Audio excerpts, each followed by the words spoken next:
අද මම යන්න හිතුව බලන කොටුව බලන්න. ඓතිහාසික වශයෙන් වැදගත් ස්ථානයක තමයි මේ බලන කොටුව පිහිටලා තියෙන්නේ. අලගල්ල කඳුපන්තිය අසල තමයි මේ බලන කොටුව පිහිටලා තියෙන්නේ.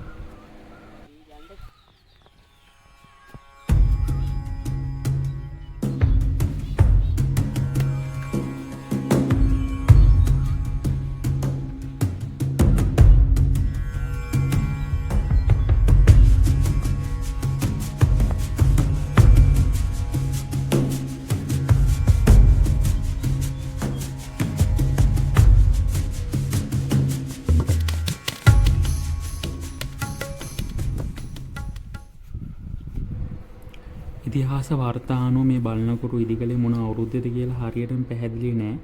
ඒත් මේ බලනකොටුව ගැන විස්තර ලැබෙන්නේ නම් ක්‍රිස්තු වර්ෂ 1590 දශකයේ වගේ. ඒ වගේ මේ ඉදි කරලා තියෙන්නේ විමලධර්ම සූරිය රතුමා කියලා තමයි ඉතිහාස මූලාශ්‍රවල සඳහන් වෙන්නේ.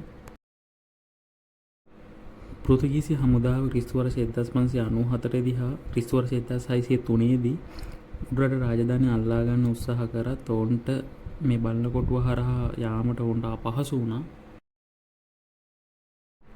ඒ වගේම සුන්දර ඉතිහාසයකට උරුමකම් කියන බලන කොටුවේ අද වනට අපිට බලන්න පුළුවන් වෙලා තියෙන නටමුන් ගල්බැමි කොටස් පැරණි ආරක්ෂක අවශේෂ වගේ දේවල් අපිට බලා ගන්න පුළුවන් වෙලා තියෙනවා.